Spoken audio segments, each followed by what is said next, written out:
The first thing Vanessa Carter registered was the sharp scent of antiseptic.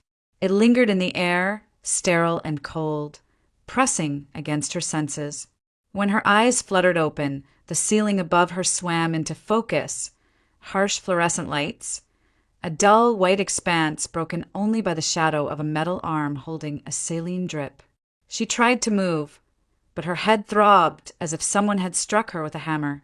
A figure leaned over her bed, his white coat rustling softly. "Can you tell me your name?" The man's voice was calm, professional, yet touched with concern. Her lips parted, but no sound came out.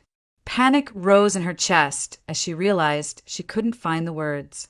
Not because her throat was dry, but because there was nothing to say. She had no name, no memory. Her tongue felt glued to the roof of her mouth, her mind an empty slate. The doctor's eyes narrowed. "You've suffered a head injury," he explained slowly, as though she might not grasp the words.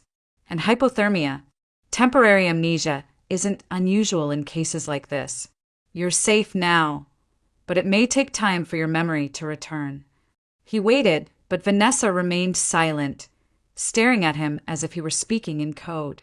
After a moment, he scribbled something on his clipboard and stepped away, murmuring to the nurses clustered near the door. She caught fragments.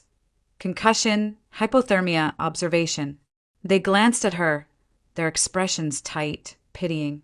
When the room finally quieted, she closed her eyes, but the silence wasn't comforting.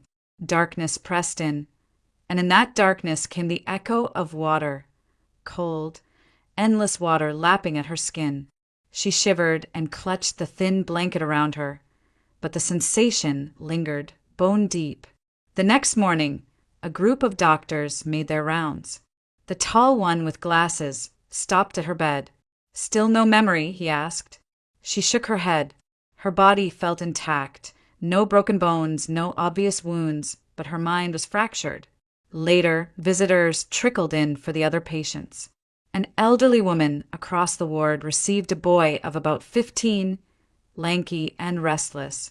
He kept stealing glances at Vanessa, curiosity plain on his face. Finally, he drifted closer, clutching a soda can in one hand. "Is it true?" he asked in a hushed voice. "You don't remember who you are?" She turned her gaze to him, the motion automatic, her expression blank. Then she gave a slow shake of the head. "Wow." He sounded almost awed. "But, have they tried searching online?" "Everyone's online. You've got to be somewhere." She frowned, uncertain. He grinned, lifting his phone. "Want me to help? We can do a reverse image search.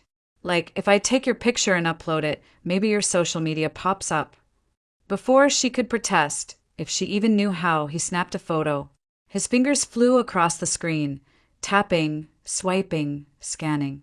Minutes stretched as she watched his concentration deepen. Then, suddenly, his face lit up. "Found you!" he exclaimed, his voice carrying across the room. A nurse shushed him, but he didn't care. He turned the phone so she could see.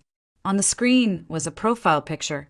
A woman stared back, her own face, familiar yet foreign. Below it, a name, Vanessa Carter. Her breath caught. "Vanessa."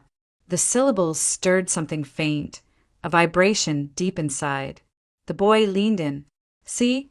That's you. You're Vanessa Carter. Told you it'd work." She touched the screen as if it might dissolve under her fingers. "Vanessa Carter." The words felt heavy, both anchor and chain. They gave her shape, but they didn't unlock the door. She still didn't know where she lived, who she loved, or why she had woken up in a hospital bed half drowned and half dead. That night, when the ward quieted, Vanessa drifted into uneasy sleep. Dreams rose quickly, fractured and raw. She was standing in icy water, waves slapping against her skin, pulling her down into black depths. Somewhere nearby came the sound of voices, shouts, desperate and sharp. Then a hand, strong and violent, struck her head, and everything blurred into darkness. She jolted awake, gasping, her gown clinging to sweat-damp skin. The room was silent, the other patients breathing steadily in their beds. She pressed a trembling hand to her forehead, the echo of pain still fresh. The dream felt too vivid to be illusion. It was memory, jagged and incomplete, but real. Vanessa lay back, staring at the ceiling, her mind swirling with fragments. Cold water. Shouting. A blow to the head. She had a name now, but names weren't enough. Somewhere, buried beneath the fog, the truth waited. And the truth would not stay hidden forever. 3 days after she first opened her eyes, the doctors at Harborview finally agreed she was stable enough to leave. Vanessa Carter sat on the edge of her hospital bed, a stack of papers in her lap, referrals to a neurologist, an appointment schedule for a therapist, instructions written in clipped medical shorthand she barely understood. The discharge nurse went over every page with a patient smile, but the words felt distant, like muffled echoes behind glass. All Vanessa could truly register was that they were letting her walk out of this building and into a world she no longer recognized. Her clothes had been returned in a plastic bag, jeans stiff with dried salt, a sweatshirt still smelling faintly of the sea. She slipped into them anyway, shivering at the memory her body carried even if her mind did not. Outside, the Seattle sky was heavy with gray, clouds sagging low over the skyline. The air was damp, misting against her cheeks as she slid into the back of a cab. The driver asked for an address. She hesitated, pulse quickening, then fumbled in the envelope given by the hospital. Inside was a slip of paper with an address scribbled by the police, found through the online search. Capitol Hill, 2nd floor. The cab carried her through streets glistening with last night's rain. Rows of townhouses and brick apartments blurred past. At last, they stopped in front of a modest building tucked between 2 cafes, its paint a little weather-worn, ivy creeping up one wall.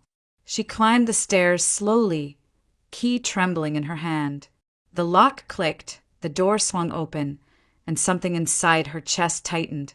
Without thinking, she stepped into the narrow hallway, turned left, and found the kitchen. Her feet had remembered what her mind could not. The chipped ceramic mug waiting in the cabinet, the smell of coffee grounds in the jar, the humming refrigerator.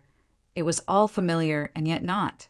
She poured herself a glass of water, testing the taps as if muscle memory guided her. Cold on the right, hot on the left. Correct. She carried the glass to the window overlooking the street and stood there for a long moment, listening to the muffled rumble of a passing bus. The bedroom told more stories. Clothes hung neatly in the closet, all her size. The suitcase at the corner of the room was half-packed, as though she had either just arrived or had been preparing to leave in a hurry. On the nightstand, she found an album thick with photographs. She carried it to the couch, her fingers trembling as she turned the pages. There she was, smiling with her parents at a Christmas tree, hiking with friends in the Cascades, posing with classmates in high school. But one face appeared again and again beside hers, a dark-haired woman with sharp eyes and a grin that radiated determination. The name surfaced with startling clarity, Rachel Stein. The memory made her shiver.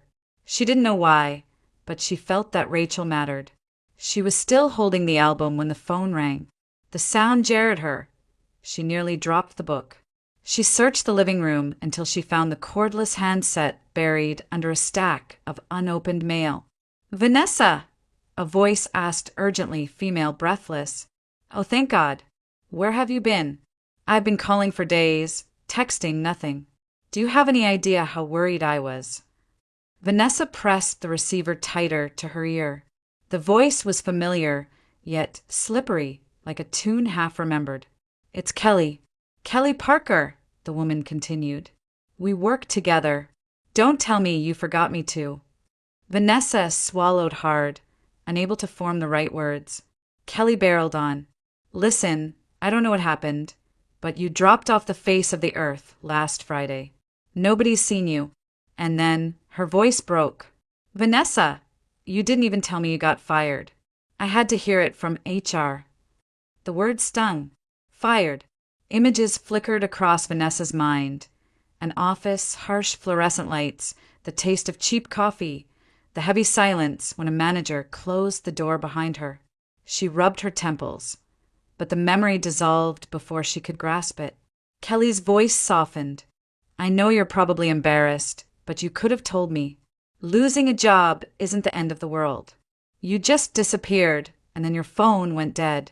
I thought. She stopped herself, then asked in a whisper, Are you okay? Vanessa closed her eyes. The question hung in the air like a challenge. Was she okay? She was alive, yes. She had a name now, a place to call home. But her mind was fractured, her past a shattered mirror. And the nagging image of Rachel Stein kept surfacing, as if tugging her toward a truth she wasn't ready to face. I don't know, she whispered. There was silence on the line.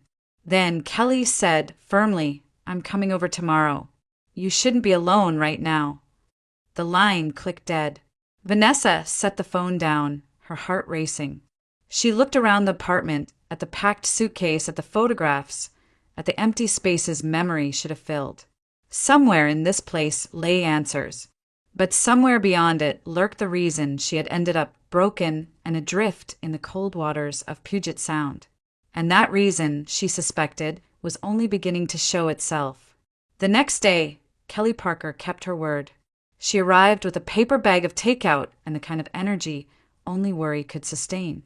She'd barely set the bag on the counter before turning to Vanessa. You still don't remember everything, do you? Kelly asked, searching her face. Vanessa shook her head slowly. The night had been another battle. Dreams of icy waves and a woman's voice calling from the dark. She hadn't slept more than a few hours. Kelly sighed, pulling out 2 containers of soup. I don't know if this will help, but maybe we should talk about Mark. The name landed like a stone. Vanessa stiffened. Mark Davis, Kelly pressed gently. Your boyfriend. Or maybe not anymore. You were staying at his place after you moved out of here for a while. He said things were rocky. And after you lost your job, the word fired again. Vanessa's pulse quickened. She gripped the edge of the counter as a fragment of memory tore through the haze. She saw Mark's face, contorted with anger, his voice rising in accusation. You're useless without that job, Vanessa. Do you think I'm going to carry you? I didn't sign up to babysit someone who can't keep up. His words struck like slaps, each syllable laced with contempt. Her chest tightened. She remembered the heat in her cheeks, the sting of humiliation. She remembered the suitcase half-packed, dragged to the door while his shouting echoed behind her. Then go, he'd said. If you can't even handle your own life, don't drag me down with you. She gasped, clutching the countertop until her knuckles turned white. Kelly froze, spoon halfway to her mouth. Vanessa? Are you? I remember. Her voice cracked, but the words carried weight. I left him. I walked out with my things. He didn't want me there anymore. Kelly's eyes softened, pity replacing urgency. He's always been a jerk. You deserved better. But Vanessa barely heard. The image of the suitcase blurred, replaced by the recurring dream. Water surging around her, voices swallowed by the tide. And then Rachel. Always Rachel. Her face flashing through the fog, eyes sharp, voice insistent. That night, the dream returned. Vanessa stood before a warehouse by the sea, its corrugated metal walls streaked with rust. Rain hammered the roof, echoing in hollow rhythm.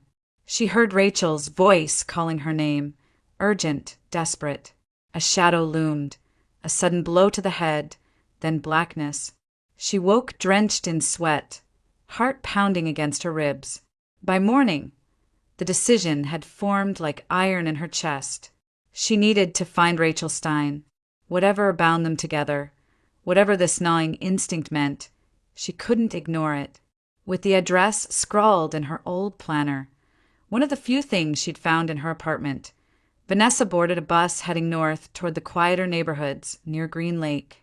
The ride was long, the sky a curtain of slate gray. Drops of rain streaked the windows, distorting the city into shifting lines.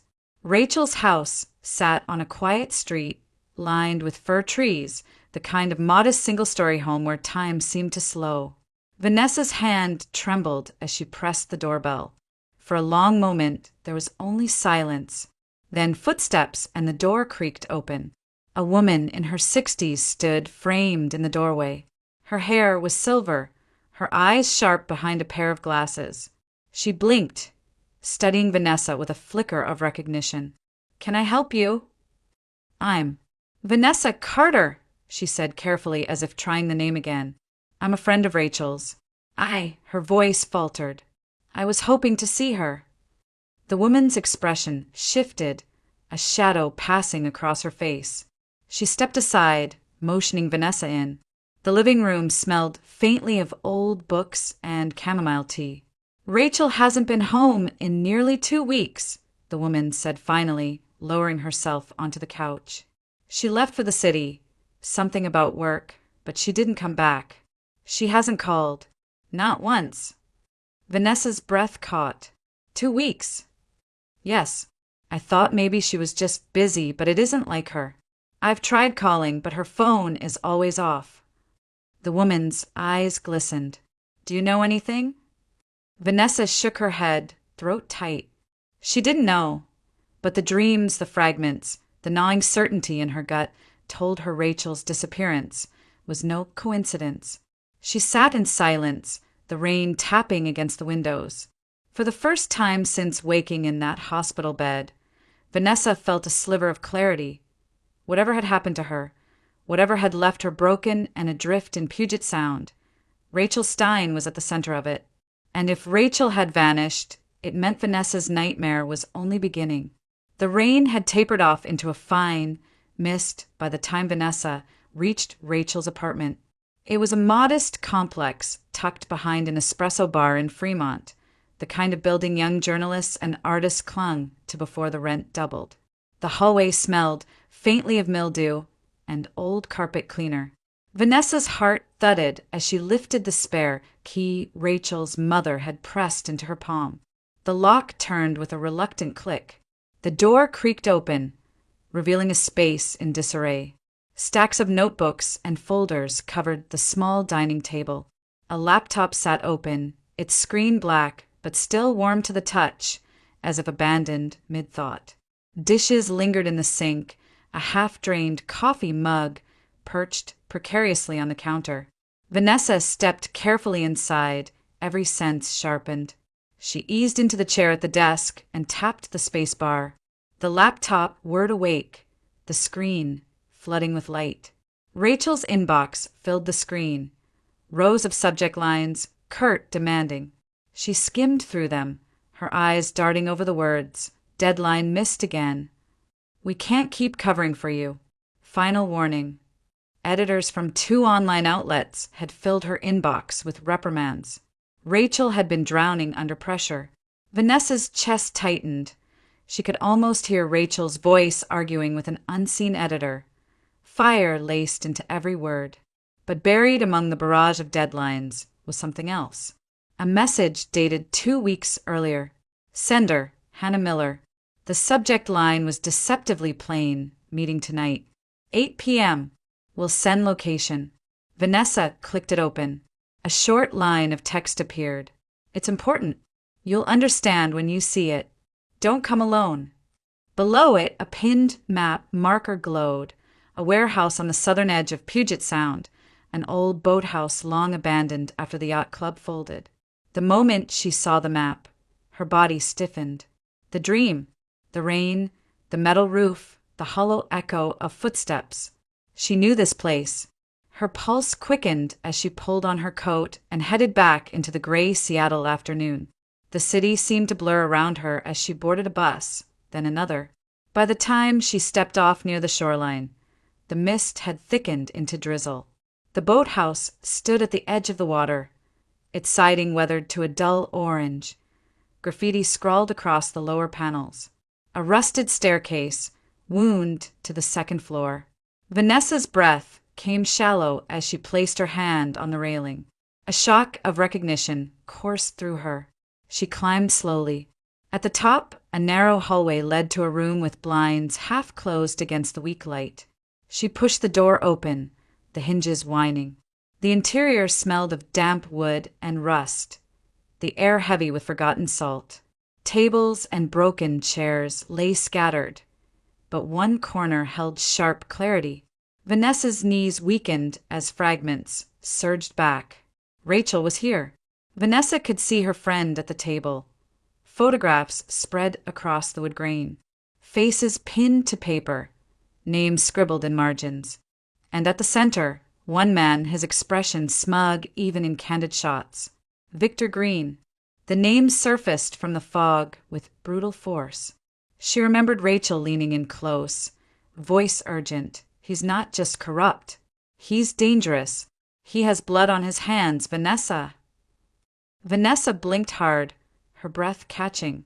The memory sharpened further. Rachel sliding a folder across the table. Vanessa's hands opening it, eyes widening at invoices, bank statements, reports tying Green to under-the-table pharmaceutical contracts. He had once been a senior procurement officer for Washington's Department of Health, steering millions in state money into companies that paid him in return. Green had power, resources, and no conscience. Rachel had been reckless enough to dig. And somehow, Vanessa had been pulled into the orbit of her investigation. But the memory didn't stop there. It rushed forward to its violent end. The door had burst open. Two men surged inside, shadows against the dying light. Rachel had shouted something. Vanessa couldn't remember what. A heavy fist collided with her skull, white pain exploding like fireworks. She staggered, Rachel's cry echoing in her ears. Then nothing. Vanessa's chest heaved as she gripped the edge of the table in the boathouse. The sound of rain against the roof dragged her back to the present, but the sensation of that blow lingered. She touched the back of her head, half expecting to feel the wound reopen. The room spun. She stumbled back, bracing against the wall, forcing herself to breathe. Rachel had been right here. Hannah Miller, too. And then the attack, swift, efficient, meant to silence them. She stared out the window toward the dark water of the Sound, the surface rippling under the drizzle. Somewhere in those waves, she had nearly died. And somewhere out there, Rachel and Hannah had vanished into silence. Vanessa knew one thing with aching certainty. She had not stumbled into this nightmare by accident. She had been targeted alongside them. And the name Victor Green was no longer just a memory. It was a threat still alive in the city. That night, sleep came in fragments again. Vanessa drifted in and out of uneasy dreams until one memory surfaced with startling clarity, as if it had been waiting for her to be weak enough to remember. She and Rachel were sitting on the patio of a small cafe in Belltown. Summer sun slanted across the tables, catching in the rims of their coffee cups. Another woman sat with them, Sasha, an old classmate who had drifted back into their orbit. The three of them leaned close over the table, voices low, as though they were plotting something dangerous. Rachel's eyes burned with that familiar determination. She had been talking for nearly 20 minutes, her words spilling fast, full of fire. "Look, the system doesn't protect women. You know it, I know it. How many stories have we heard? Women left with nothing, women beaten, women silenced. Those men keep walking away untouched. Why should they?" Vanessa remembered laughing nervously, swirling the last sip of her latte. So what, we become vigilantes now? A secret society of avengers? Rachel didn't even blink. Exactly. Think of it, Justice Sisters. A network of women who track these guys, expose them, ruin them if we have to. Online, in court, or whatever it takes. Sasha had frowned, shaking her head. "Rachel, that's insane. You can't just punish people on your own. That's not how it works. There are laws." Rachel shot her a withering look. "Laws," she echoed. "Tell that to the women who filed restraining orders that went nowhere. Tell that to the ones who got cornered at work and fired for speaking up. Don't talk to me about laws, Sasha. I've written too many stories about how broken they are. Vanessa had shifted in her chair, uneasy. She remembered the clatter of dishes from inside the cafe, the smell of roasted beans, the weight of Rachel's conviction pressing down on both of them. "You're talking about ruining lives," she said carefully. "And what happens when someone gets hurt? This doesn't end well." But Rachel had only leaned forward, lowering her voice to a whisper. "Sometimes the only way to stop a monster is to become scarier than he is." Sasha had recoiled, muttering that Rachel was out of her mind. She had left early, shaking her head, refusing to be part of any of it. Vanessa stayed, though unease twisted in her gut. She had tried to reason with Rachel. Even if we wanted to help, we don't have the resources. We're not private investigators. We're not police. Rachel's smile had been grim. "We don't need badges. We have the truth. We find it, we expose it, and we let the world do the rest." Vanessa remembered feeling a chill despite the warmth of the summer air. She had thought Rachel's idea was a phase, a burst of frustration that would pass once a new assignment landed on her desk. But looking into her friend's eyes, she saw something unyielding. Rachel wasn't imagining. She was planning. The memory dissolved, and Vanessa jolted awake in her bed, her skin clammy with sweat. She lay staring at the ceiling of her Capitol Hill apartment, heart hammering. Now it made sense. The late nights, the hushed phone calls, the stack of incriminating files she had glimpsed in Rachel's apartment. The Justice Sisters had never been a hypothetical conversation. Rachel had made it real, and Hannah Miller, the name from the email, must have been part of it. Vanessa sat up, pulling the blanket tightly around her shoulders. Every instinct told her that Rachel's disappearance, Hannah's silence, and her own near drowning were threads in the same tangled web. Victor Green had been exposed, humiliated, ruined. If Rachel had targeted him through her so-called network, then he had every motive to strike back. Vanessa rubbed her temples, trying to push away the throbbing ache that returned whenever she remembered too much at once. But this time, she didn't want the memory to fade. This time she clung to it, because now she understood. Rachel hadn't just been chasing another story. She had been leading a crusade, one that painted a target on her back, and somehow on Vanessa's too. And until she found Rachel, the nightmare that had begun in the icy waters of Puget Sound would not end. The days blurred into gray drizzle and sleepless nights.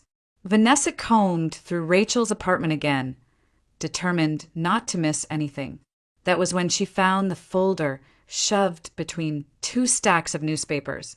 It wasn't marked, but the contents told their own story. Printouts of blog posts, police reports half redacted, screenshots from social media threads, and in the center, a photograph of Hannah Miller. Vanessa stared at the image, a young woman with long auburn hair, her smile hesitant, eyes tired. She looked ordinary enough to vanish in a city that swallowed people whole. Yet the notes scrawled in Rachel's sharp handwriting painted a darker truth. Hannah hadn't just been a friend. She had been a victim. The story unraveled piece by piece. 2 years ago, Hannah had been engaged to a man nearly 20 years older, Victor Green, a senior procurement officer at the Washington State Department of Health. Green had built his career on contracts worth millions, vaccines, medical supplies, all tied to companies eager to secure government approval. On paper, he was respected. In reality, he was a parasite. Vanessa traced the notes with her finger. Green had controlled every corner of Hannah's life. The financial manipulation, the emotional degradation, the subtle threats, it was all there. And when she finally tried to leave, he hadn't let her go quietly. There were whispers of intimidation, even an accident on the highway that left her hospitalized for weeks. Her stomach knotted. She remembered Rachel's words, sharp as broken glass. He's not just corrupt. He's dangerous. The folder held more. Clippings from business journals describing Green's fall from grace.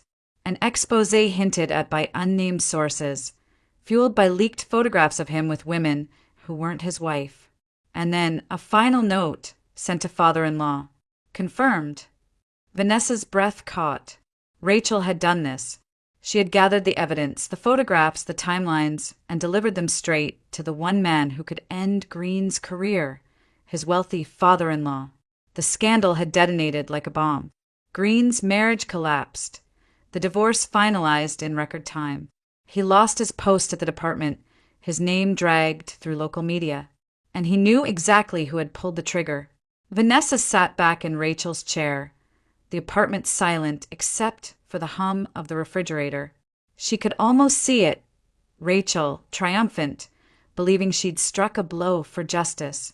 Hannah, free at last. A survivor stepping out from under Green's shadow. But Green wasn't the kind of man who accepted defeat. Vanessa rubbed her temples, her mind spinning. The timeline aligned too neatly. Rachel's stories about Justice Sisters.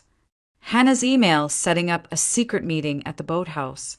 And her own body dragged from the freezing waters of Puget Sound. This wasn't random. Green was behind it. The thought chilled her more than the memory of icy waves. Green had resources, contacts in business and politics, even in law enforcement. Men like him didn't fade. Quietly, they regrouped, they lashed out. And if Rachel had humiliated him in front of his entire network, he had every reason to retaliate. Vanessa rose, pacing the length of the apartment. The rain outside streaked down the windows in endless rivers. She pressed her palm against the cold glass, her reflection fractured in the pain. She remembered the attack in the boathouse, the two men bursting in, the blow to her skull. They hadn't been random thugs. They had been sent. Green had wanted her silenced as much as Rachel. Her throat tightened. Hannah, too.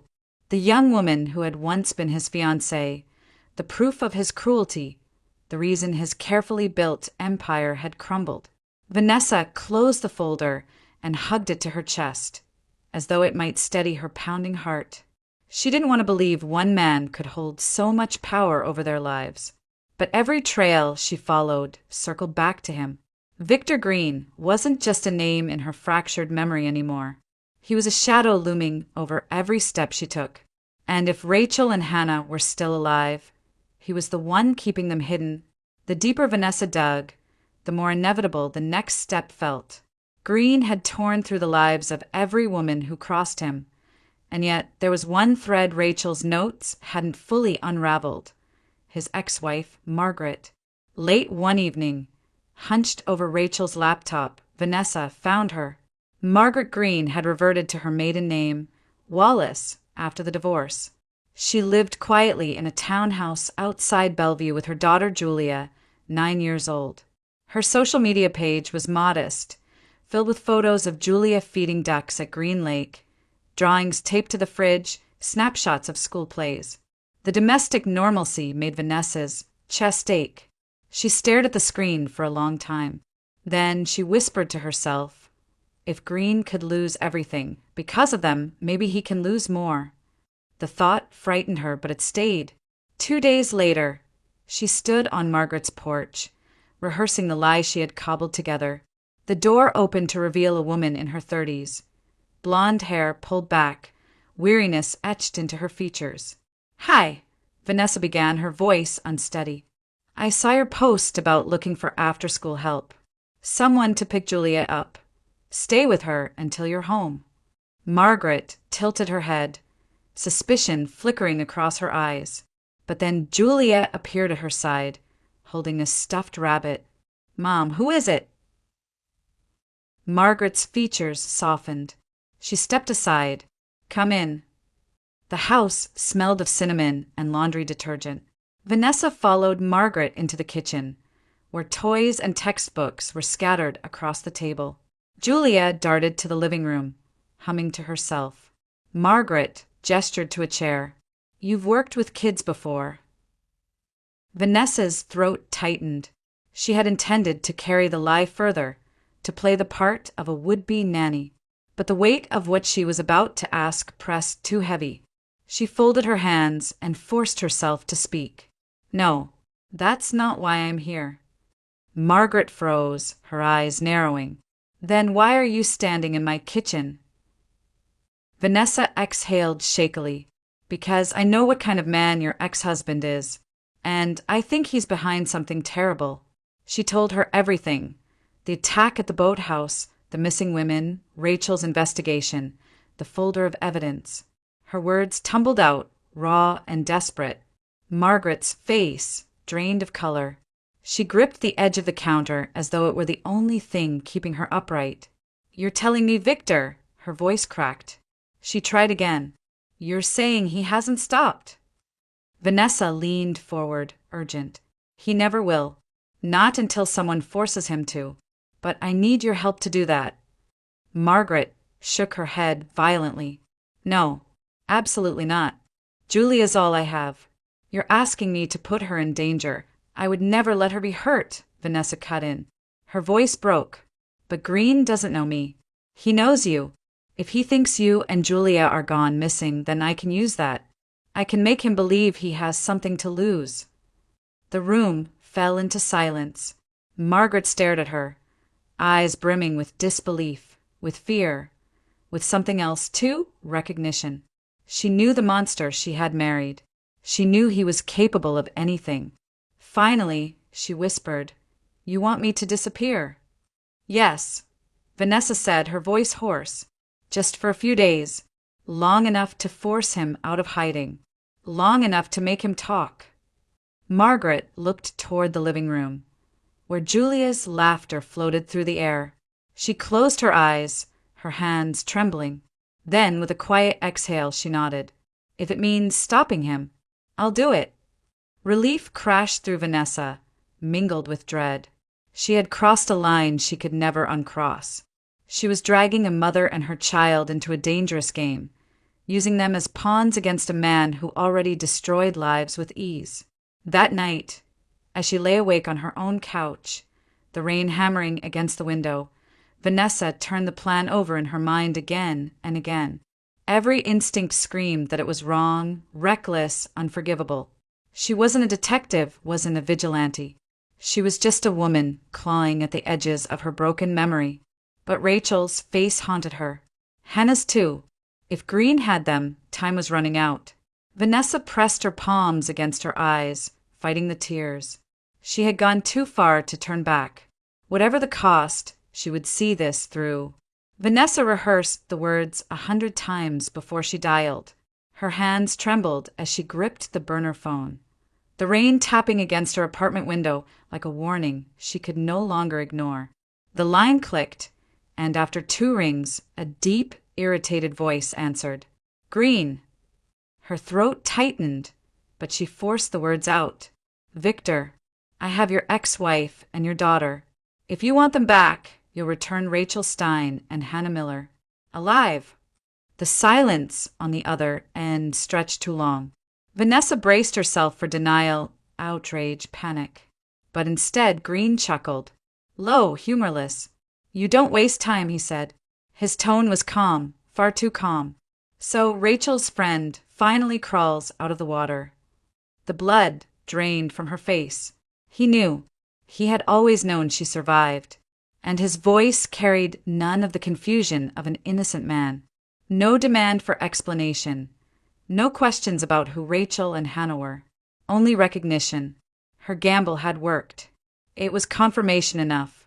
You'll get your wife and daughter back when I see Rachel and Hannah standing in front of me, Vanessa said, making her voice as hard as she could. 8 hours. Tacoma Docks.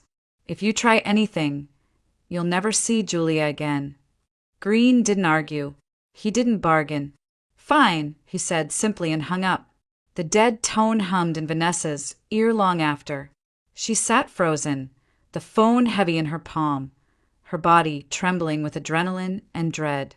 If there had been any doubt left, it was gone. Victor Green had Rachel and Hannah, and now the final move was in motion. She couldn't do this alone. That truth pressed down on her as surely as the rain pressing against the glass. So she went to the only person who might understand, Hannah's father. Captain Miller lived in a weathered house near the docks in West Seattle. A retired sailor, his shoulders still broad beneath his wool sweater, his hands calloused from years at sea. When he opened the door and saw her standing there, rain-soaked and hollow-eyed, he didn't ask questions. "You're Vanessa," he said. "Not a question." "Yes." Her voice cracked. "I need your help. Hannah's alive, but Green has her. And Rachel, too." His jaw tightened, but he didn't flinch. He ushered her inside, poured her a cup of coffee, and listened as she laid everything bare. The Justice Sisters, Rachel's investigation, the evidence against Green, the attack at the boathouse, the call she had just made. When she finished, silence hung heavy between them. Finally, Captain Miller set down his mug. "You're lucky to be alive," he said. "And you're right. Green won't stop. Men like him never do." He stood, pulling on his coat. "We'll need the police, but they'll want proof, not guesses." Together, they went to the precinct, where Vanessa repeated her story to a detective. The officer's skepticism was visible, but when Captain Miller spoke, his voice steady, commanding, honed from years giving orders at sea, they listened. The details Vanessa provided, the timeline, the phone call, it was enough to mobilize a response. By the time night fell, a plan was in motion. Tacoma docks sprawled dark and industrial, the smell of salt and oil thick in the air. Floodlights glared across empty shipping containers, casting long shadows. The water lapped against pylons, a slow rhythm beneath the tension.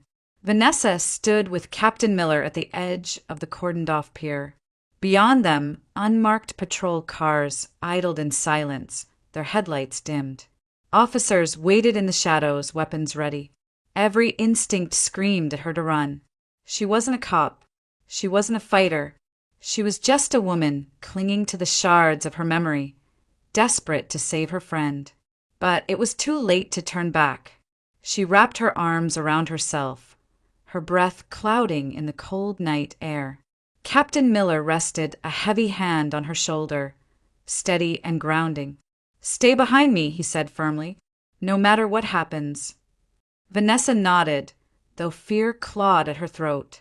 From across the docks, the faint rumble of an engine broke the silence. A boat eased toward the pier, its lights dimmed, cutting across the dark water like a predator.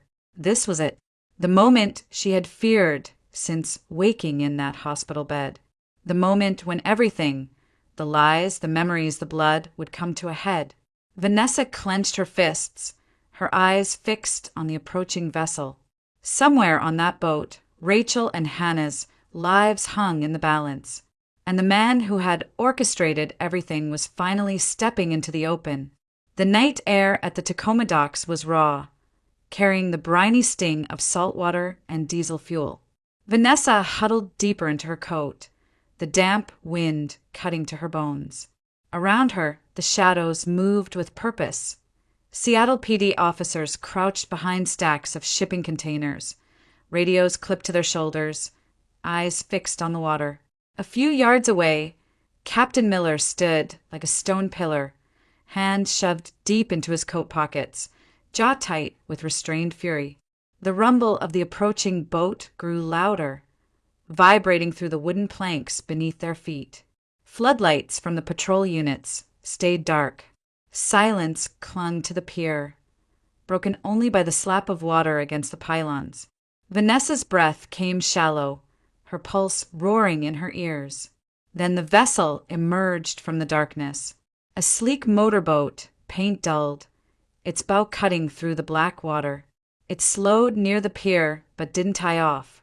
Instead, two figures appeared at the edge, dragging something, or rather, someone. Vanessa's heart seized. Rachel and Hannah.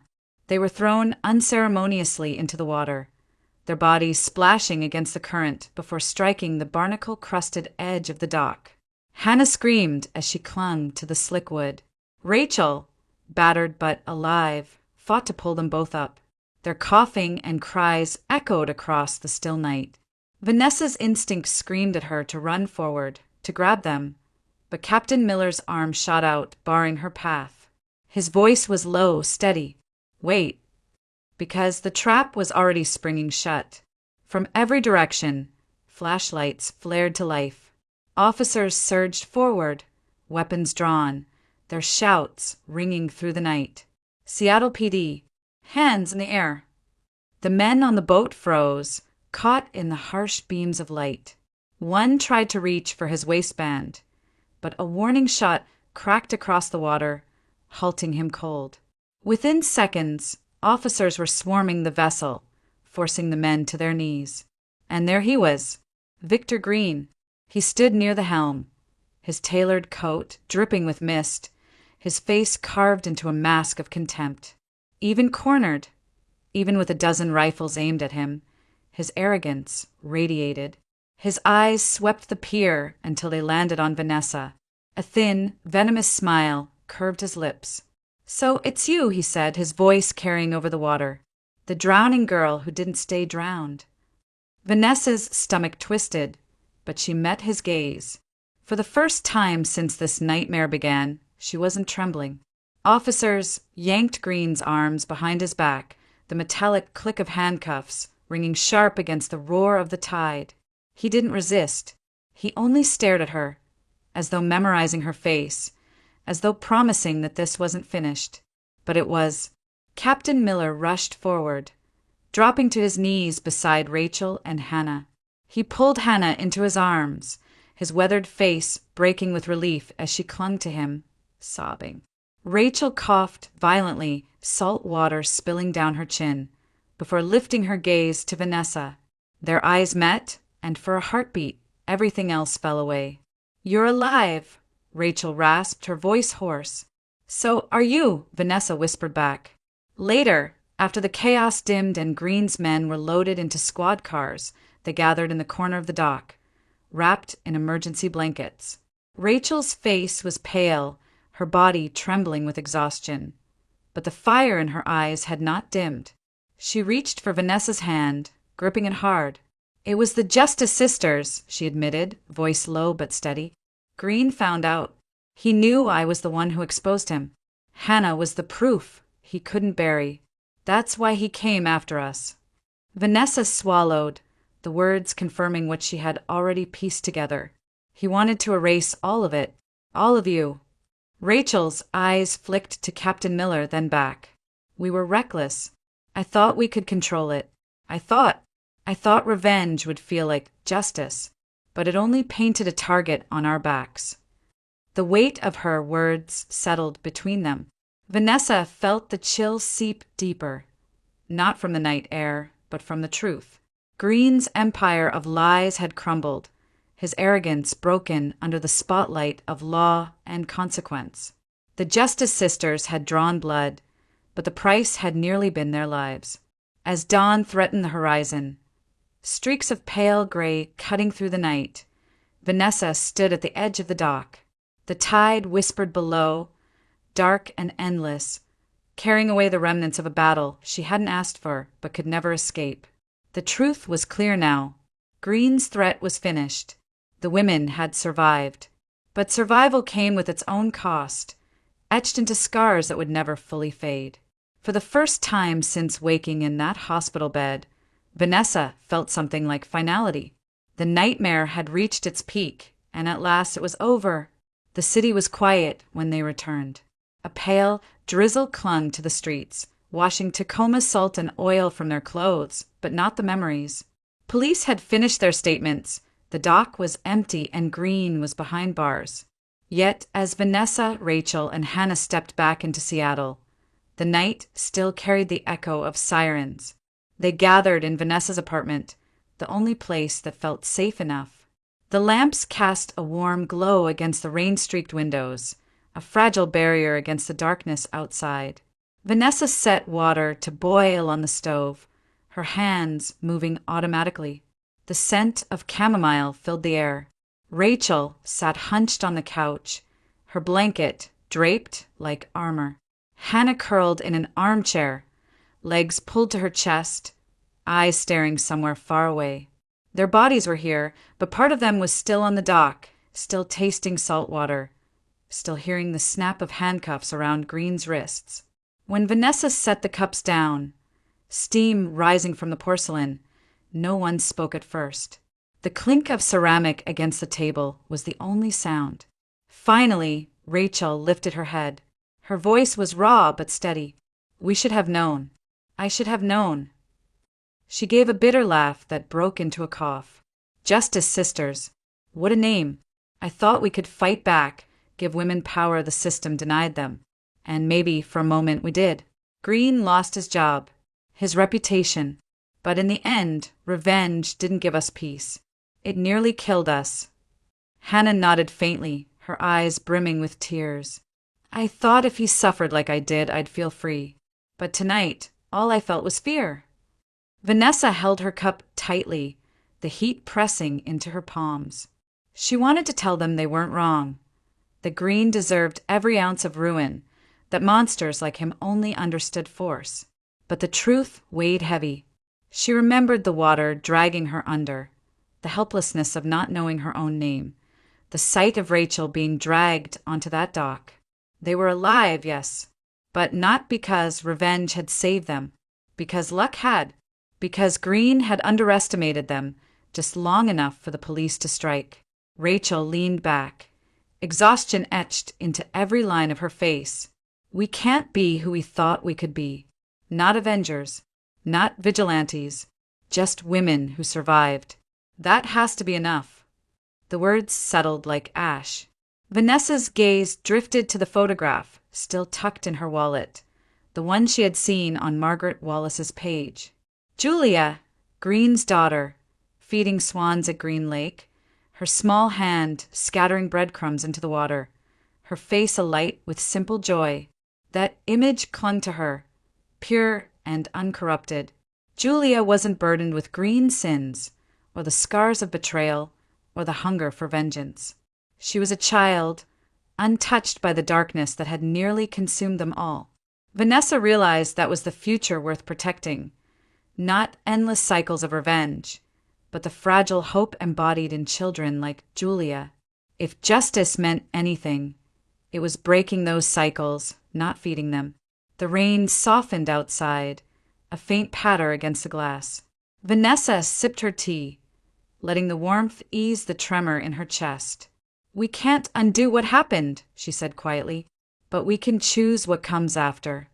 Rachel looked at her, eyes tired but clearer than before.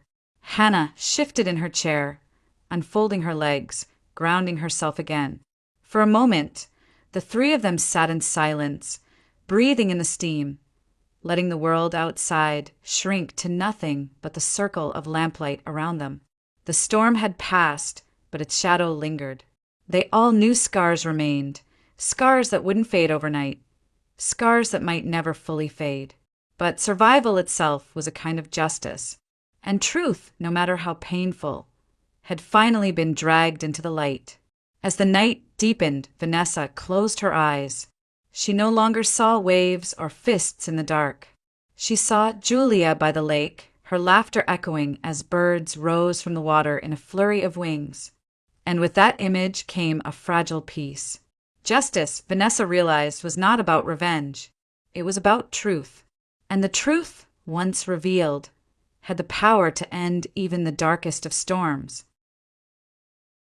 I didn't even notice the cold rain soaking through my blouse until it clung to my skin like a second layer. The streetlights blurred in the downpour, casting long reflections on the wet pavement as I walked faster, trying to outrun the memory of that dinner table. My hair was plastered to my face, my shoes squeaked with every step, but I didn't care. I just needed to get away. Only hours ago, I believed I was about to start a new chapter of my life. Tyler Grant, the man I had been dating for nearly a year, had invited me to dinner with his parents.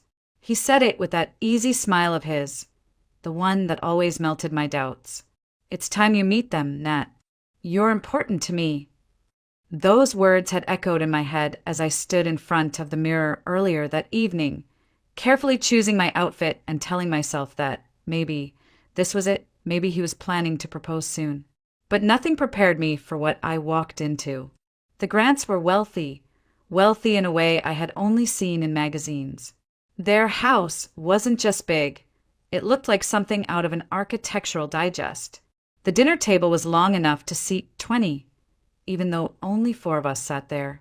And from the moment I said hello, I felt like I had stepped into a world I didn't belong to. His mother's eyes swept over me like a scanner, calculating and cold.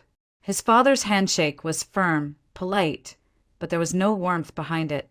I tried to smile, tried to breathe, tried to ignore the tightening knot in my stomach as they began asking questions. Not the kind meant to get to know me, but the kind meant to measure me. Where did I go to school? Why just a vocational college and not a university? Wasn't tailoring a bit limiting as a career? Did my family own property, or did we rent? Each answer seemed to lower their already shallow impression of me. And Tyler, he just sat there, shifting uncomfortably but never speaking up. Not once did he say, "She's amazing and I love her," or even, "Mom, Dad, that's enough." He kept his eyes down as if embarrassed. I left before dessert.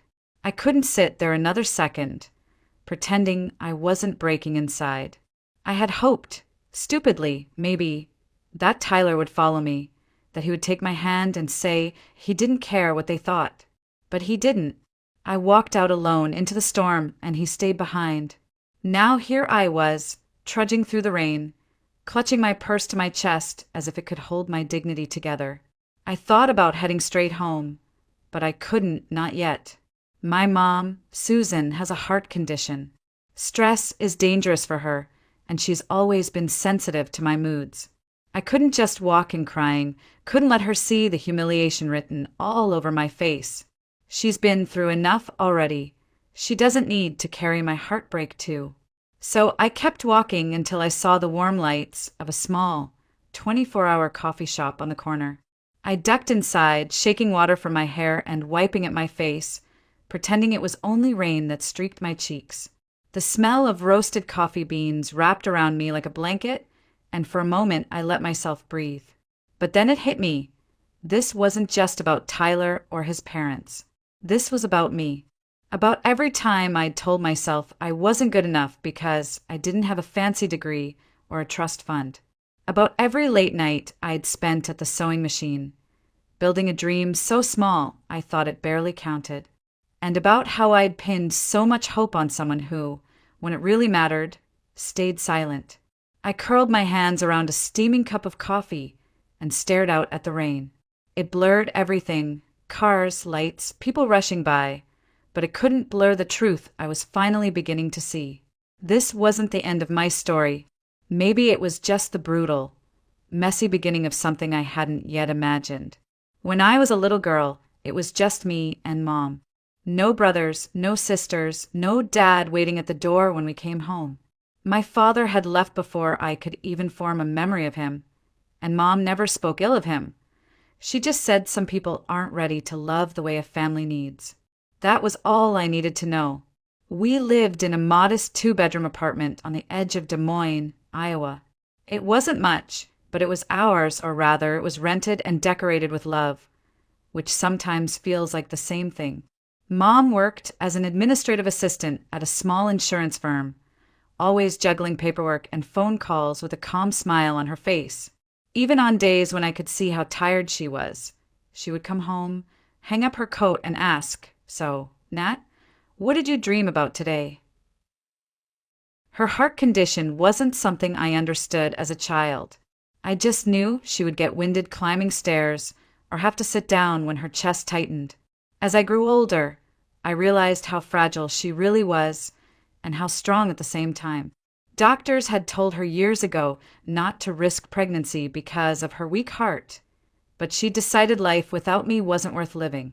She always said, "I wanted you, Natalie. You were my dream before you were even born." Because of her health, I learned early on to be independent.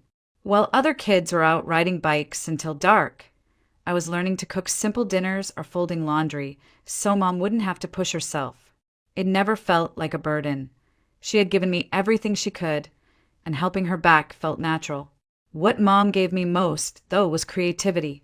She was the one who taught me to sew when I was 9. She had an old Singer sewing machine, loud and stubborn, that clanked and squeaked but still turned fabric into something beautiful.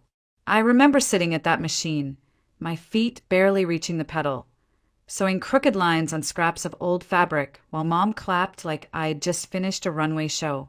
She would always say, "Your hands are gentle, Nat, and that means you'll make something beautiful out of this world." By the time I hit high school, I knew I wanted to design and make clothes. Not big fashion lines or glossy magazines, just simple, elegant dresses that made real women feel special. I didn't have the money or the grades for a fancy design school, but I enrolled in a vocational program right after graduation. People sometimes looked at me funny when I said I was going to be a seamstress, like it wasn't ambitious enough. But Mom's eyes would light up every time she saw me working, and that was enough.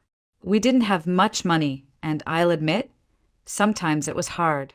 There were Christmases when the gifts were handmade and birthdays when dinner was just spaghetti and bread. But we laughed a lot. We made jokes about our squeaky old couch, painted the kitchen cabinets ourselves one summer, and turned the living room into a makeshift runway when I finished my first real dress. Still, there were nights when I could hear Mom crying softly in her room, trying to be quiet so I wouldn't notice. I knew she worried about the future, about what would happen if her heart got worse, about how I'd take care of myself if something happened to her. And even though I was young, I promised myself I'd find a way to make life better for us. That promise is why I worked so hard, why I took extra shifts at the alteration shop, why I rarely went out. Meeting Tyler felt like the universe rewarding me for all of that effort. He made me feel seen, like someone finally understood that I wasn't just some girl with a sewing machine. And maybe that's why his silence at dinner hurt so much, because it shattered not just the idea of him, but the idea that all my hard work had finally brought me to someone who valued me. Mom didn't know any of this yet. She only knew I'd gone out to meet someone important and hadn't come home with the glow she expected. She was waiting, fragile and hopeful, completely unaware that her daughter's heart had just been cracked open. But I wasn't ready to tell her not yet. She had enough on her plate, and soon I'd find out she had more to face than either of us realized. I still remember the first time I met Tyler Grant like it was yesterday. It was at a small fundraising dance my friend Lily had begged me to attend. I almost didn't go. I was tired from working a double shift at the alteration shop, and I didn't own anything that felt worthy of a fundraiser.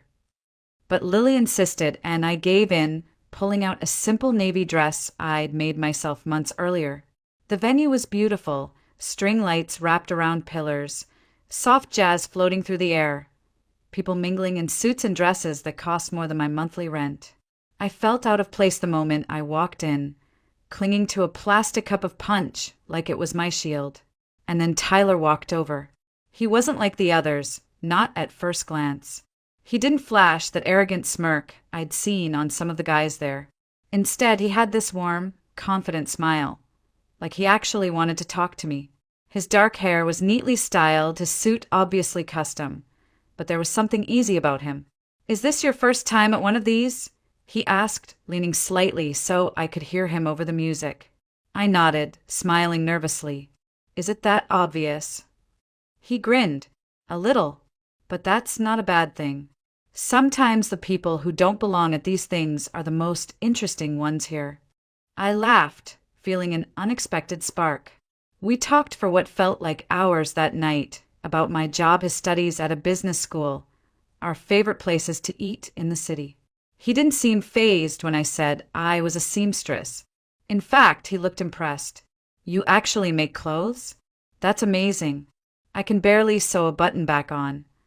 From that night, things moved quickly. He called the next day, took me out for coffee, then dinner, then movies. Tyler had this energy about him. Like life was a game he'd already figured out how to win. He came from money. That was clear, but he never rubbed it in my face. He drove a nice car, wore watches worth more than my entire wardrobe, but he still laughed at my thrift store jokes and claimed he liked my home-cooked meals better than anything fancy. For months, I let myself believe I'd found someone who saw me, really saw me. Someone who didn't care that I didn't have a degree from some big-name university or a family name worth dropping at cocktail parties. But there were small signs I ignored, like how he never really invited me to his family's gatherings, or how he changed the subject when I asked about his parents. "They're private," he'd say. "You'll meet them eventually." And I held on to that eventually like it was a promise. I imagined meeting them and proving I was worthy, that I wasn't just some girl with a sewing machine, but someone who could build a future with their son. Tyler seemed to like my independence, at least on the surface. He'd watch me work late at the shop, sometimes stopping by to bring me coffee, saying, "You're the hardest working person I know." Those moments felt real. He even talked about travel plans, New York for the holidays, maybe a road trip next summer. I thought he was serious about us. Looking back, I wonder if he ever was. Because when he finally said, "It's time you meet my parents," I thought it meant he was ready to take the next step. But maybe it was just a box he needed to check off. One more thing to make his life look complete. I told Mom the night before the dinner. She smiled so big it nearly brought tears to my eyes. "See, I told you good things happen to good people, Nat," she said, touching my cheek softly. I didn't tell her how nervous I was about impressing his parents, about not being enough. The truth was I was terrified, but I wanted to believe in Tyler, in us. That's why I said yes.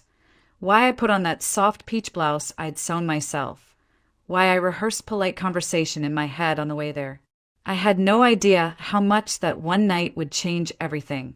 When Tyler told me his parents wanted to meet me, my first reaction was excitement, quickly followed by panic. "Friday night at our family place," he said casually like it was no big deal. "Just dinner, Nat. They'll love you." I smiled and nodded, but inside I felt the weight of it settle like a stone in my stomach. His parents owned multiple businesses across Iowa. Auto dealerships, real estate investments, even a stake in some tech company. They weren't just comfortable. They were the kind of wealthy that made headlines when they donated to charities. And me? I was just a girl who fixed wedding dresses and hemmed pants for people who couldn't afford to buy new ones. Still, I tried to look on the bright side. Maybe they'd see how hard I worked, how independent I was. Maybe they'd see I cared for Tyler for who he was, not for what he had. Friday came with a steady drizzle that refused to stop all afternoon. I wore a soft blue dress I'd made from a discounted fabric bolt months earlier, simple yet elegant, paired with modest heels. I couldn't afford a taxi and Tyler had been tied up at work, so I decided to take the bus across town. That's when I saw her. The bus was nearly empty, but at the front, a frail woman in a tan coat and knitted hat stood, clutching an old fabric bag. She was arguing quietly with the driver, her voice trembling. "I just need to get to the hospital. My grandson's there. I'll pay you back tomorrow, I swear." The driver shook his head. "Ma'am, I'm sorry, but I can't let you ride without fare." People looked away, pretending not to hear, but I couldn't. Something about the way she stood there, trying so hard to maintain her dignity, even as tears welled in her eyes, hit me in the chest. I stood up and walked over, fishing out enough for 2 fares. "Here," I said softly, handing the driver the bills. The woman turned to me, startled. "Oh no, sweetheart, I can't. It's fine," I said, smiling. "Just sit down. You said hospital, right? Which one?" She hesitated, then whispered, "Mercy General.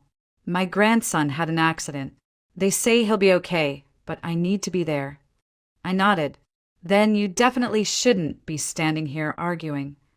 For a moment, something like relief crossed her face, and she grasped my hand. "Thank you. I don't know how to repay you." "You don't have to," I replied, moving back to my seat. She sat across from me, still holding her bag tightly. After a moment, she spoke again, her voice quiet but warm. "I'm Jeanette Miller, and you are?" "Natalie. Natalie Cooper." She smiled faintly. "Natalie, you've got a kind heart. The world doesn't see enough of that anymore." We rode in silence for a while after that, the only sounds the hum of the bus and the rain tapping against the windows. She got off 3 stops before mine, turning to wave at me. "I'll remember this, sweetheart," she said. I smiled back, thinking it was just something people said. At the time, I had no idea how much that moment would matter.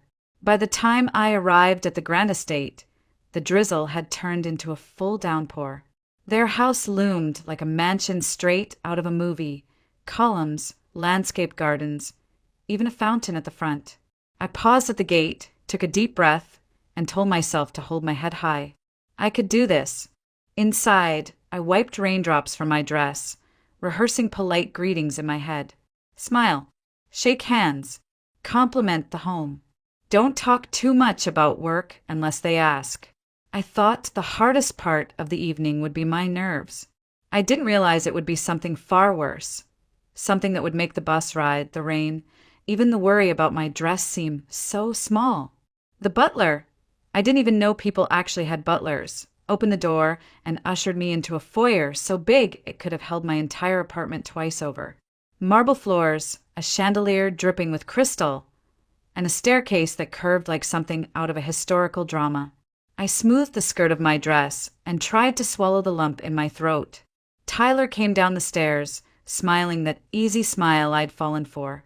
"You made it," he said, kissing my cheek quickly. For a moment, I relaxed. Maybe I'd overthought this. Maybe his parents really would welcome me. He led me into the dining room, where his parents were already seated at a table long enough to host a small wedding. His father, tall and broad-shouldered, rose slightly to shake my hand. "Miss Cooper," he said, polite but distant, like he was greeting a business associate he didn't plan to see again. His mother, in a flawless cream blouse and pearls that probably cost more than my car, gave me a once-over and a smile so tight it could have cut glass. "Natalie, is it? We've heard some things." Her voice trailed off like there was more she wanted to say, but decided not to yet. I smiled, pulling out a chair. "Thank you for inviting me. Your home is beautiful." His mother tilted her head slightly. "Yes, we do our best." She didn't ask me to sit. She just went back to adjusting her napkin. Dinner started with small talk, the weather, some local charity gala they were sponsoring, a new investment Tyler's father was making. I tried to add little comments here and there, but every time I did, there was a pause, a glance between them, the kind of glance that says she doesn't belong here. Then came the questions. "So, Natalie," his mother began, her fork clinking softly against her plate, "you're a seamstress?" "Yes," I said, forcing cheerfulness into my tone. "I design and alter dresses, mostly bridal and formal wear, but I'm hoping to expand into custom evening gowns." She murmured. "And where did you go to school for that?" "I went to a vocational college here in Des Moines," I replied. Her lips curved into something that might have been a smile, but wasn't. "Oh, not a 4-year university." I felt my face warm. "No, ma'am.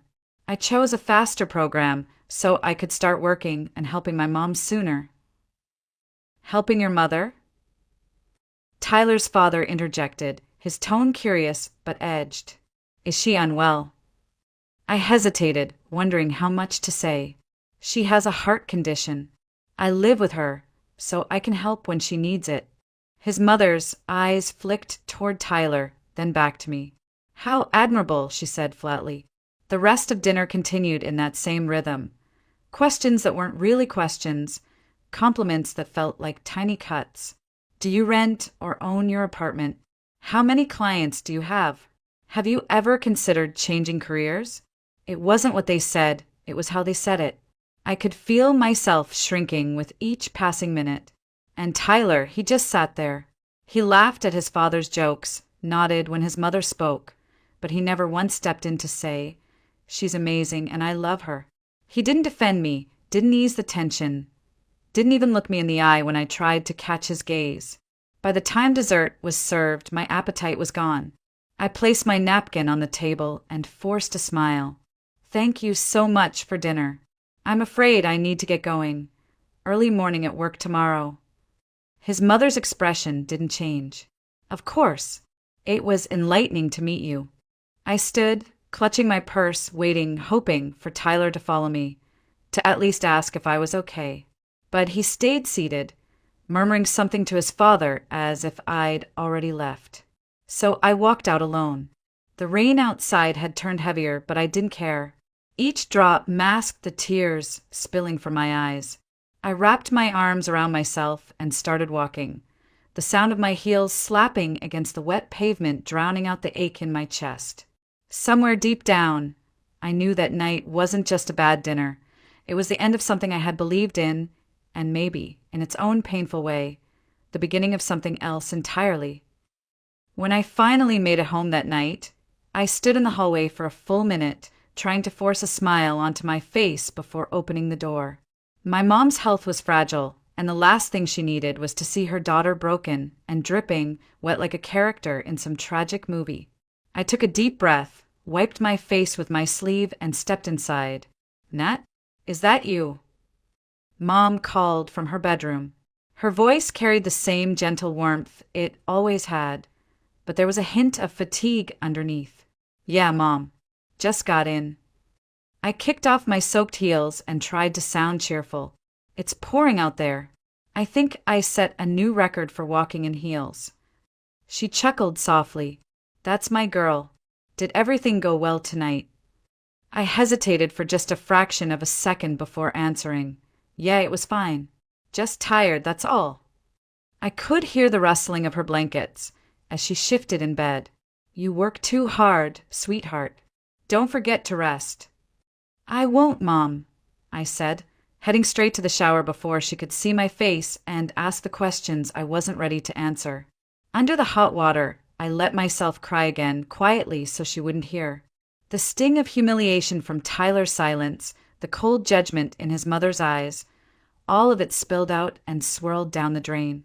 For the next few days, I threw myself into work, hoping that if I stayed busy enough, the ache would fade. But life, it seems, had more storms waiting. One morning, I found Mom sitting at the kitchen table, pale and holding her chest. "Mom, what's wrong?" I rushed to her side, and she tried to wave me off. "Just a little dizzy. It happens." But I could see the truth in her eyes. She was scared too. We went to her cardiologist that afternoon, and after several tests, we were referred to a specialist at Mercy General. He was kind but direct. "Your mother's condition has worsened significantly. The medication is no longer enough. She needs surgery, and soon." My heart dropped. "Surgery? How soon?" "Within the next month, ideally within weeks. Without it, her risk of heart failure increases drastically." I nodded, trying to keep my voice steady. "Okay, how much will it cost?" He hesitated. That hesitation told me everything before he even spoke. For someone uninsured at this level, we're looking at, well, somewhere in the range of $80,000 to $100,000. I felt the air leave my lungs. That was more than I made in 2 years, maybe 3. "Is there any assistance program?" "There are charity programs and grants," he said, "but most are targeted toward pediatric cases or certain demographics. I can give you a list of foundations to contact," but his voice softened. "Be prepared for it to take time." Time. That was the one thing we didn't have. That night, I sat at our tiny kitchen table long after Mom went to bed, staring at the crumpled list of phone numbers and websites the doctor had given me. I called every single one over the next few days, explaining our situation, begging for help. Some were polite but firm. "We're not taking new adult cases at this time." Others didn't even return my calls. One woman sighed and said, "I'm sorry, sweetheart, but this just isn't the kind of story donors open their wallets for. If you had young kids at home or some tragic accident, people react differently." I wanted to scream. My mom's life was on the line. Wasn't that enough? Finally, out of desperation, I did something I swore I wouldn't do. I called Tyler. He picked up on the second ring, sounding surprised. "Nat? Hey, I wasn't expecting to hear from you." "Tyler, I wouldn't be calling if it wasn't serious," I said quickly, my voice already shaking. "My mom needs surgery, heart surgery, and we don't have the money." I swallowed. "I thought maybe you could lend me some." just until I figure something out. I'll pay you back, every cent. There was silence on the line, then a quiet laugh. Nat, come on, really? I knew something like this would happen eventually. My mom literally warned me about this exact thing. She said if we split, you'd probably find some excuse to. Tyler, that's not what this is. I interrupted, tears burning my eyes. I'm not asking for me. I'm asking for my mom's life. Yeah, well, I'm sorry she's sick, but I'm not a bank. Don't call me again, okay? And with that, he hung up. I stared at my phone, the words still echoing in my ears. Don't call me again. For the first time in years, I felt completely powerless. My world had narrowed to two impossible choices: watch my mom's health decline or find a miracle. And miracles, at least in my experience, didn't show up on cue. But sometimes kindness has a way of circling back when you least expect it. 2 days after Tyler hung up on me, I sat on a bench outside Mercy General, my head buried in my hands. I had spent the morning at work, but couldn't focus, so I left early. Mom was inside getting pre-op testing, though we still didn't know how we would pay for the surgery. I stared at the cracked pavement, feeling like life had just pulled the rug out from under me. That's when I heard a familiar voice. Sweetheart? Natalie, is that you? I looked up, blinking through tears. Standing in front of me was the elderly woman from the bus, the one I had bought a ticket for days earlier. Her tan coat was the same, her eyes still soft but now brighter.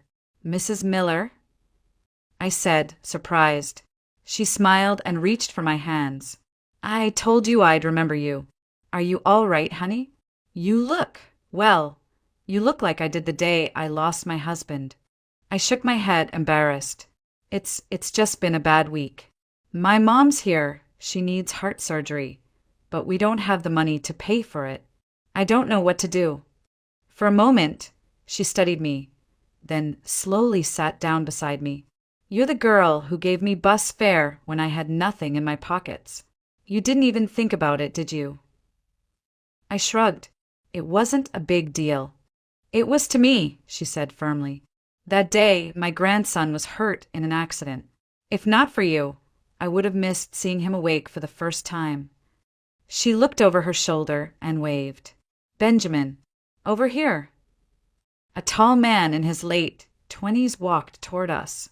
He had kind eyes and carried himself with the calm confidence of someone who'd been through hard times and come out stronger. Grandma, who's this? He asked, smiling. This is the young woman I told you about, the one who helped me that day, she said proudly as if I were family. And she needs help now. I wanted to protest, to tell her she didn't owe me anything, but the words stuck in my throat. Ben sat down on my other side. Tell me what's going on. Something about his tone, steady, no judgment, broke whatever wall I had left. I explained everything. Mom's worsening heart condition, the cost of the surgery, the dead-end calls to charities, even Tyler's refusal to help. My voice cracked more than once, but I kept talking until there was nothing left to say. Ben didn't hesitate. How much do you need? I blinked. What? No, I'm not asking you for money. I know you're not, he said calmly. But I'm offering. My company's doing well, and honestly, it's the least I can do. You helped my grandma when you didn't have to. You gave her dignity that day, and I don't forget things like that. Tears spilled over my cheeks. Ben, it's too much. I can't, he shook his head. You can and you will, because this isn't charity, it's an investment in someone who clearly deserves it. Your mom deserves to live without worrying if her daughter is drowning in debt. Mrs. Miller placed her hand on mine. You helped me see my grandson. Now let us help you keep your mother. For a long moment, I just sat there holding both their hands, overwhelmed by the sheer kindness of strangers who suddenly didn't feel like strangers anymore. Ben pulled out his phone. I'll call the hospital billing department and make arrangements. And Natalie, what do you dream of doing besides worrying about bills? I hesitated, then smiled shyly. I've always wanted to open my own bridal studio, designing custom dresses instead of just altering other people's work. He grinned. Perfect. Once your mom's healthy, we'll talk about that too. I know a few investors who love supporting local talent. I stared at him, stunned. Why would you do that for me? His expression softened. Because kindness deserves to be paid forward.